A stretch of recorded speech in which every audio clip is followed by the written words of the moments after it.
What's up YouTube, Dervador Weldor here, coming at you with another video. Today, well, this week has been pretty slow. It's it's been one of them weeks. I think the bad economy is finally catching up and people aren't really wanting to do much. So I decided I'm going to take my downtime and turn it into uptime. So here we have what appears to be a pile of just junk, right? And I know I talked about using old steel in the past. One of my other videos, I talked about using old steel. There's a difference, all right? I'm not talking about rusty, crusty, nasty steel being reusable. I'm talking about good steel. It's got a little surface rust. See, that's got surface rust. That's got surface rust. That kind of pitting right there. It's close, but for what I'm doing with this is just the base plate part for it. Is perfectly fine. Like I said, I have a lot of steel that I reuse from different projects because they're still usable. Like this right here. If you've ever been to Chick-fil-A, you know exactly what these are. These are the little temporary sign things that they put up to tell you what drive-through to go through and whatnot. So I got a bunch of these when Chick-fil-A upgraded all their signage. I knew a guy there, so he got me this. And the cool thing about this is there is a 1-inch or 3/4 inch plate down in here that I'm going to actually use as my shear. Not the shear, I don't know what the hell you call the thing. It's going to be the pointy part on the brake. And this is going to be the bottom part of the brake. And this is going to be the supports on that part right there. I don't know why this is here, it's just an extra piece of plate. And here we see, dropping stuff, this right here, we have our solid stock for our guides, and then we have this piece of pipe we can cut to attach the pointy part to the guide. That's the technical word I'm using, pointy part. And the cool thing is, this steel right here, along with that colored square tube, any of the square tube in this shop that's still painted, came from the Moen plant in Sanford. Anything powder coated like this in my shop or around it came from the local Chick-fil-A stores. So I do reuse steel. Steel is one of those cool things you can reuse, kind of like lumber.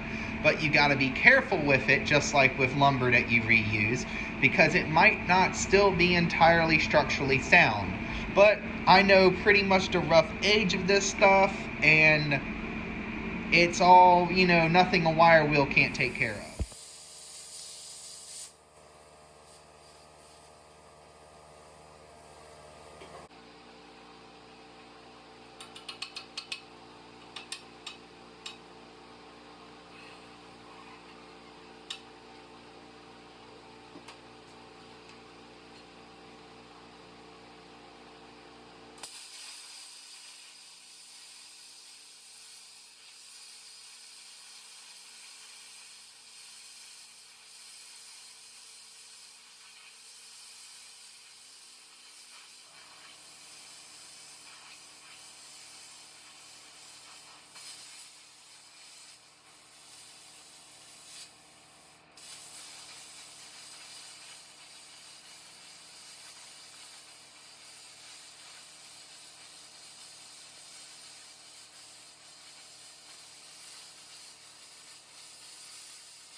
And now we can see the design here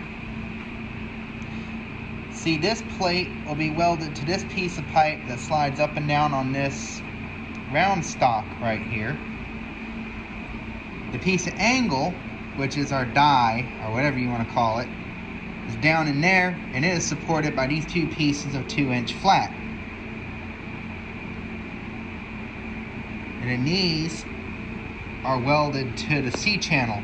And I finally figured what I can do with this plate is I'm going to make, gussets on the bottom to basically reinforce this channel, so there's no chance of the channel bending out like that.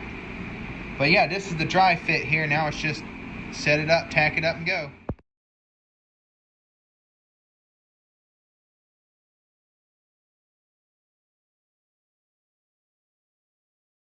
Here is the finished product. Sorry it don't have as many steps and details. I get in a roll and I kind of just get so hyper focused on that one thing I completely forgot. I was like, oh yeah, I'm making a video. So I'm gonna set this thing up, test bend a few pieces here. To be 100% fair, I've never built one this style before. And I'm kind of just going off of a few pictures I saw on the internet. I didn't do as much research as I probably should have. So, here we go.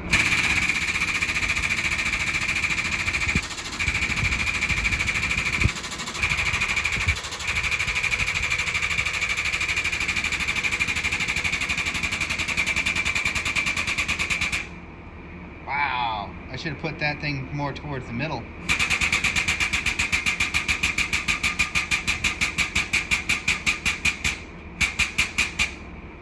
Whoa, I think it'll actually overbend 90. What? I didn't think it will overbend 90. All right, now I got to undo this thing here. Whoa, would you look at that? It will overbend. That's awesome. I actually did not build this with the intent of it being overbend, it will overbend. It wasn't my original intent, but damn, it certainly does. It does bend very well. Things that will have to happen to it is I'm gonna have to get the sleeve adapter to go on here and weld it dead nut center on this. So this has to push down in the middle to give even force all the way across. I noticed that. You can see as they're going down, you're going do and kind of bending like that. So that's something I'm gonna have to order off Amazon real quick, center up and weld on.